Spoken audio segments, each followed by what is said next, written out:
अस्सलाम वालेकुम एवरीवन, कैसे हैं आप सब। आई होप आप सब खैरियत से होंगे, ठीक ठाक होंगे। सो कैसे हैं आप सब, आपकी तबीयत वगैरह कैसी है, ठीक ठाक हैं। आज हम बात करेंगे बिटकॉइन की रेंजेस के हवाले से कि किस रेंजेस के अंदर जो है वो हमारी बाय पोजीशन बनती है और किस रेंज से हम इसको इजीली जो है वो बाय कर सकते हैं।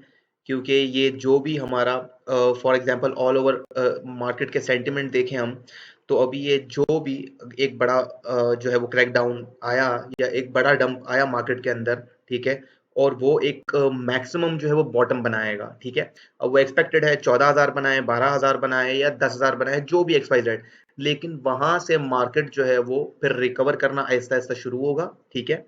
और उसके बाद फिर 1 या डेढ़ साल तक उस एरिया के अंदर मार्केट ने नहीं आना, जब तक कि अमेरिका की तरफ से कोई बहुत बुरी न्यूज़ ना आ जाए।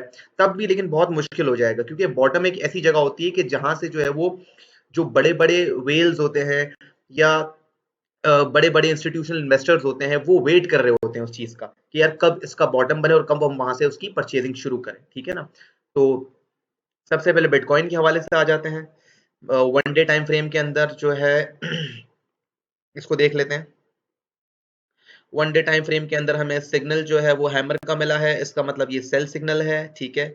और 1 डे टाइम फ्रेम के अंदर ये बेयर फ्लैग बनाने की कोशिश तो कर रहा है, लेकिन अभी इसका बेयर फ्लैग जो है वो इनकम्प्लीट है।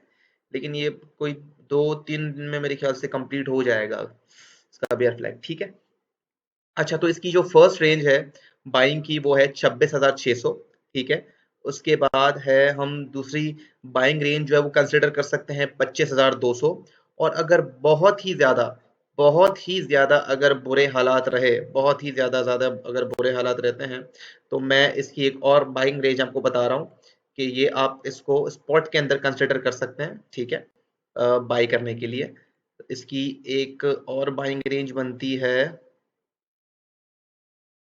24,159 से इसकी एक और बाइंग रेंज बनती है, ठीक है ना। लेकिन एक्सपेक्टेड यही है कि ये 25,000 पे आकर वहां से स्ट्रॉन्ग सपोर्ट लेकर ये वापस बाउंस बैक करने की कोशिश करे, ठीक है। लेकिन ऐसा नहीं है कि 25,000 पे बाउंस करने के बाद वो डायरेक्ट ऊपर ही निकल जाएगा, नहीं, ऐसा नहीं होता, ठीक है ना।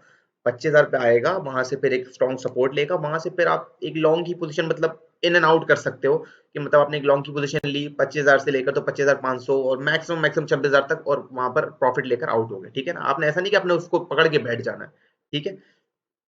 तो इस चीज को आपने जो है वो मेक श्योर करना है, ठीक है। अच्छा, 1 डे के टाइम फ्रेम के अंदर मैंने आपको ये चीज बता दी है, ठीक है। 4 आवर के अंदर हम देख लेते हैं 4 आवर के अंदर क्या क्या क्राइटेरिया चल रहा है। 4 आवर के अंदर क्राइटेरिया चल रहा है सेलिंग प्रेशर, काफी हद तक सेलिंग प्रेशर है। अभी इसने बाउंस बैक लिया है 27,200 से, जो इसका एक माइनर सपोर्ट काम कर रहा है 4 आवर टाइम फ्रेम के अंदर। 27,200, 27,200 इसका माइनर सपोर्ट जो है वो काम कर रहा है कि बार बार यहाँ पर आके जो है वो बाउंस बैक कर रहा है, ठीक है। लेकिन अब ये सपोर्ट भी 27,200 वाला बिल्कुल वीक हो गया है, तो अभी एक और डंप आएगा तो ये एक्सपेक्टेड है कि 26,600 पे आपको नजर आए, और बहुत ज्यादा अगर इस तरह की मार्केट रही तो मैक्सिमम 26,000 तक अभी आपको नजर आ जाएगा इंशाल्लाह, एक दो तीन दिन के अंदर ना, ठीक है। और जैसा कि मैंने आपको बताया था, और मैं आपको बार बार कह रहा था कि ये वाली रैली जो है, आप मेरी पुरानी वीडियोस भी देखेंगे तो उसके अंदर मैंने बताया कि ये रैली ही मुझे डिफॉल्टर लग रही थी, ये रैली में कोई दम ही नहीं था, ठीक है ना। ये सिर्फ इसलिए बनी थी कि जितने भी इस टाइम पर जो है वो बैंक जो है वो कोलैप्स हो रहे थे, तो लोगों ने धड़ाधड़ जो है वो पैसे निकाल कर जो है वो क्रिप्टो पे लाना शुरू कर दिया, ठीक है। लेकिन ये कोई, मैं इसको बुल रन कंसिडर नहीं करता। मैं बहुत बार अपनी वीडियोस में बता चुका हूँ कि एक अभी एक जो है वो लेग डाउन होना बाकी है, ठीक है। ये तो हो गई आपकी बिटकॉइन की अपडेट, ठीक है। अब हम आ जाते हैं इथीरियम की तरफ। इथीरियम में क्या सूरत हाल चल रहा है, इथीरियम के अंदर मैं आपको बताता हूँ इसकी बाइंग रेंज कहाँ कहाँ से बन रही है, ठीक है। इसकी पहली बाइंग रेंज जो बन रही है 4 आवर के अंदर देख लेते हैं। 4 आवर के अंदर इसकी पहली बाइंग रेंज बन रही है 1777, उसके बाद 1702, उसके बाद जो है वो 1632। ये सारी रेंजेस जो है वो स्पॉट के अंदर, और बहुत ज्यादा बुरे हालात रहे तो ये 1559 पर, कि ये चारों रेंजेस जो है वो बाय रेंज के अंदर, इसके अंदर आप डीसीए करके थोड़ा इथेरियम बाय करके अपने पास रख सकते हैं, क्योंकि उसके बाद जो है वो आपको भी पता है हाल्विंग से पहले एक डंप और हाल्विंग के बाद की रैली, ये आपको भी पता होगा, और जिनको नहीं पता मैं उनको भी बता दूं कि हाल्विंग से पहले एक बड़ा डंप आता है पूरी मार्केट के अंदर। हाल्विंग अभी है 2024 के अंदर, ठीक है, और हाल्विंग से पहले जो है वो एक बड़ा डंप आता है मार्केट के अंदर, और हाल्विंग के बाद उतनी ही बड़ी जो है उस रेंज की रैली भी बनती है, ठीक है। तो ये थोड़ा-सा सिचुएशन जो है वो आपने देखकर चलना है। कोशिश ये करनी है कि अच्छे-अच्छे कॉइन्स जो है वो आपने बिल्कुल जो डबल ओ वाले कॉइन, मैं कह रहा हूँ सॉरी, डबल ज़ीरो वाले जो कॉइन्स है उसको आपने एक्यूमुलेट करना है, ठीक है। और इस तरह के ऐसे कॉइन्स है जो बिल्कुल मतलब अभी इस 30 आरएसआई पे आए हुए हैं, ठीक है ना? तो वहाँ से आपने उसको परचेज़ करना है। ये इस चीज़ को आपने मेक श्योर कर लेना है, ठीक है। अच्छा, ये तो मैंने आपको इथेरियम का बता दिया है बाइंग रेंज। अब हम एक्सआरपी पर आ जाते हैं। एक्सआरपी बड़ा इंटरेस्टिंग चल रहा है और थोड़ा सा स्ट्रॉन्ग भी मुझे यहाँ से नजर आ रहा है, लेकिन जब बिटकॉइन मरेगा तो सीधी सी बात है इसकी भी मौत होएगी, जो कि फैक्ट है। सो इसकी सबसे पहली बाइंग रेंज जो है हम कंसिडर करेंगे 0.44, ठीक है, ये आप नोट कर लें अपने पास। दूसरी इसकी बाइंग रेंज होगी 0.40, ठीक है।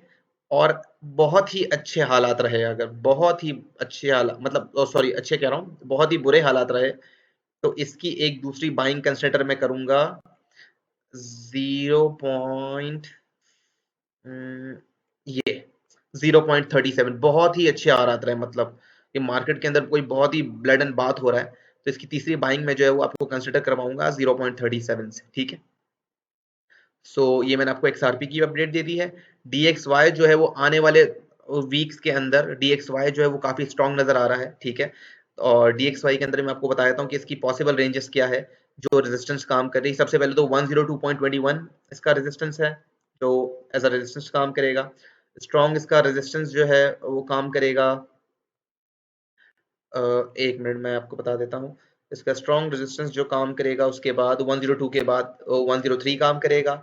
उसके बाद 103 के बाद इसका एक स्ट्रॉन्ग रेजिस्टेंस जो है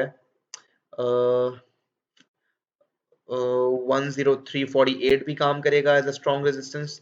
उसके बाद एक रेजिस्टेंस जो है वो 104 पर है, मतलब काफी रेजिस्टेंस है, लेकिन इस वीक के अंदर डॉलर मुझे काफी अच्छा लग रहा है। मतलब उसका जो ऑल ओवर चार्ट है और ऑल ओवर केस सिनेरियो है, वो मुझे एक हफ्ते के लिए या 2 हफ्ते के लिए रैली बनाता हुआ दिख रहा है, और एक्सपेक्टेड रैलीज की आप पॉसिबिलिटी है कि 103 और 103 के आसपास आने वाली वीक्स के अंदर आपको ये दिखे, ठीक है। सो ये थी आज की बिटकॉइन के हवाले से एक शॉर्ट अपडेट आपको। और कोशिश करिएगा कि मेरे चैनल को जो है वो सब्सक्राइब कर लें, ताकि आपको और भी इस तरह की एनालिसिस और न्यूज़ वगैरह मिलती रहे। और इस वीडियो को जो है वो लाइक भी कर दीजिएगा, और फिर इंशाल्लाह मिलते हैं नेक्स्ट वीडियो के अंदर। तब तक के लिए अल्लाह हाफिज़।